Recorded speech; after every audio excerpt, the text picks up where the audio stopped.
Greetings and blessings to all of my Facebook family and friends, and all of my friends around the world, my friends in the UK and in all 50 states here in the United States, and all of my friends that's in other countries.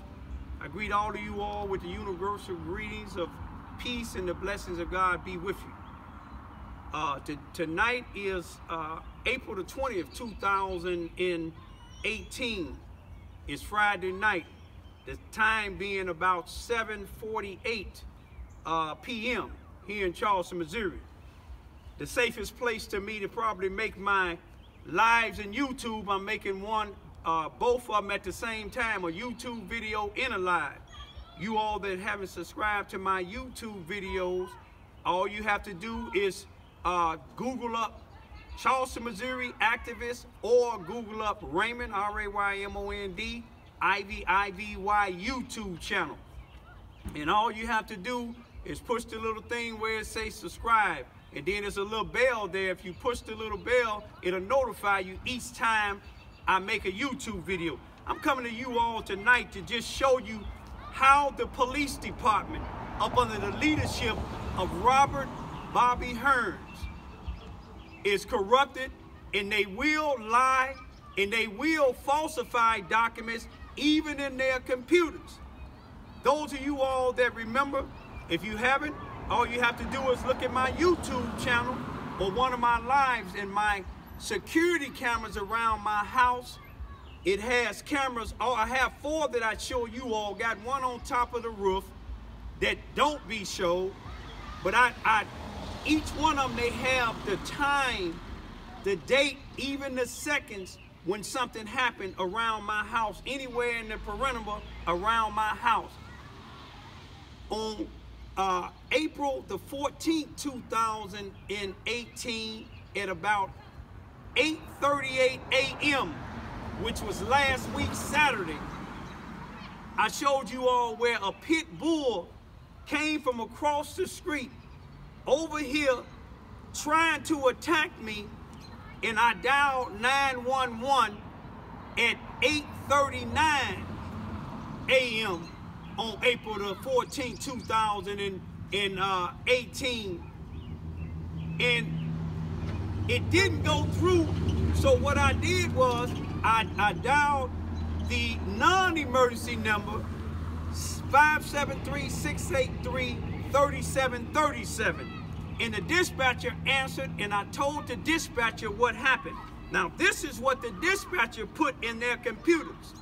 The dispatcher say she got dated April the 14th, 2018 at 8:43. She advised a police officer by the name of Keith Bitford, one that I told you all that don't like me, don't have a good rapport with most of the people in the black community, especially all the non-sellouts. But she put in the computer, it said Raymond Ivy reporting an aggressive pit bull that was trying to attack him, advised that he is following it now in my vehicle, will be on Warhouse Street. She said she advised me that the units was tied up on another call, but she would advise it. Now she gave this call to Keith Bitford, which his badge number is 213. She gave him this call at 2:43. Now let me show you something. Let me tell you something here. I got the paperwork on the call that he was allegedly on, and the call says burglary, but it has / not in progress.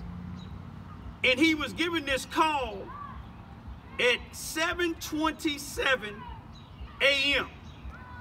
by the same dispatcher. And the call was that somebody, this was the call. Let me see if I can get it. It had its, oh yeah.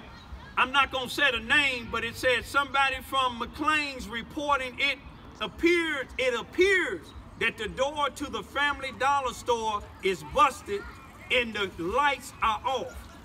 Now, It said it appeared. It didn't say nothing about a burglary, but they assuming it's a burglary. Now, I talked to people at the dollar store, and they said all somebody did was threw a brick in the window, but it wasn't nothing stolen, and it wasn't no burglary. Now, you remember, they got this call at 7:26. I called at 7:38. They went down there, and then there's 2 units went down there. Another officer by the name of Kenny Russell. Let me see if it's Russell or Russin. Let me get you the right name. Kenny Russell. His badge number is 230. Both of them allegedly is at this alleged burglary. The first one said he was en route. Kenny Russell was en route at 7:22 to the burglary. Keith Bittford, according to this paper here from the police department, arrived on the scene at 7:23. Keith Russell arrived at the same time. Now, both of these units was assuming it was a burglary. Apparently, it couldn't be no burglary because both of these units on April the 14th, 2018, at 8:51 a.m. was cleared. Both of these units was cleared from that burglary. Now, you remember, Keith Bittford, badge number 213, has a call holding, which is me calling about being attacked by a pit bull. Now, here it is, 8 minutes later, they cleared after I called them, but they never came. Now, I went down to the police station and they tried to tell me that they came on the scene of my house at 11:56, but I showed you all my cameras on a live in a YouTube video showing that my camera said at 11:56 wasn't no police here. Now, the chief trying to change it all around and said the dispatcher put the wrong time on the call that I called at 11:56. Keith Bittford wasn't on the scene at my house, but he was on the scene of going to escort a funeral. He won't give me the paperwork on that. You know why? Because they're lying. Then he told me another police officer said he came by. They worked 12-hour shifts. My cameras will show, did no police come down here at all? My point is to show you how they falsify things. Now, another thing is this newspaper, the Mississippi County Times, dated April 17, 2018.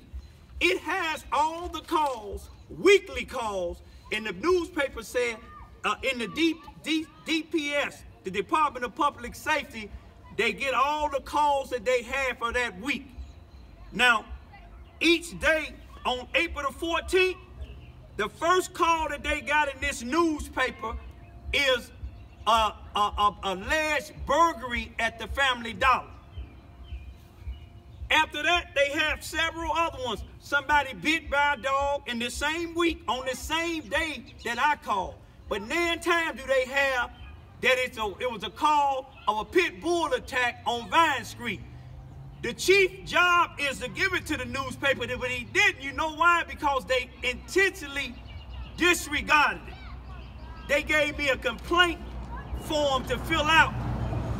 But how can I let the chief of police investigate this particular incident when he helping trying to clean up or cover up that they didn't come to this call? I asked him today, can he let an independent investigator investigate this here? And he told me no. He said, I doubt if the sheriff department would do it. I went to the sheriff department and gave them a copy of this. I went to the city administrator, and the city administrator, who is over Bobby Hearns, the chief of police, he told me this particular week, they having what they call the Dogwood Festival. And He said there's nothing more important than the Dogwood Festival events for this week, and he'll get back with me next week. That shows you how they feel about me as being a Charleston, Missouri activist and a black man that haven't been raised here in this slave mentality city of Charleston, Missouri, but was raised in Chicago. A man that's intelligent, that got all this paperwork to show that they didn't come to my house. And he asked me, what can he do to rectify? I said, get public and tell the public that your police officer didn't come to my house. You didn't report this here to the newspaper that I got attacked. You didn't do your job by having your dispatcher send this police over here. They said they cleared at my house at 12:20. How could you clear my house at 12:20 when my camera showed you wasn't even here? I'm asking y'all to help me listen to this information. Josh, J-O-S-H, last name Hawley, H-A-W-L-E-Y. He's the Missouri Attorney General, the same one that arrested the sheriff here, Keith Hutchinson, in Charleston, Missouri, from the Charleston, Missouri, Mississippi County Detention Center. He's the same one had him arrested. He's the same one had the governor of the state of Missouri just recently arrested and taken him to court on criminal charges. I'm asking y'all to help me contact this Attorney General's office for the state of Missouri to have them investigate Bobby Hearns and the whole police department and City Hall. I need y'all to help me do that. His information is Missouri Attorney General Office, Supreme Court Building, 207 West High Street. The mailing address is P.O. Box 899, and the phone number is 573-571-3321. Thank you, and peace be still.